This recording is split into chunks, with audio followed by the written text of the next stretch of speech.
নওগাঁর ধামইরহাটে বিভিন্ন জাতের সুস্বাদু আম চাষ করে সফলতার মুখ দেখছেন চকসুবল গ্রামের বাগান চাষী গোলজার হোসেন। সোহেল রানার ক্যামেরায় বিস্তারিত জানাচ্ছেন সুফল বর্মন। এই মুহূর্তে দাঁড়িয়ে আছি ধামইরহাটের চকসুবল গ্রামের আম বাগানে।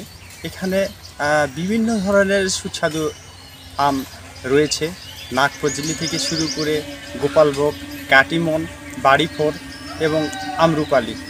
আমরা এখান থেকে যেটি দেখাতে চাচ্ছি সেটি হচ্ছে আমাদের পাশে বাগান মালিক রয়েছে, ওনার সঙ্গে সরাসরি কথা বলবো সে কিভাবে এই আমগুলো চাষ করেছে।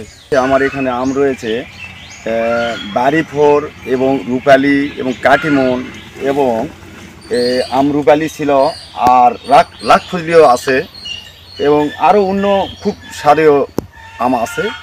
এবং এটা যদি আমরা একটু যে রকম আম হয়েছে যদি এটা দাম একটু ভালো পাই তাহলে হয়তো আমরা একটু ভালো উপকৃত হব। আমার কাছে তথ্য, ডেস্ক রিপোর্ট, জাগরণী টেলিভিশন, সুফল চন্দ্র বর্মন, নওগাঁ।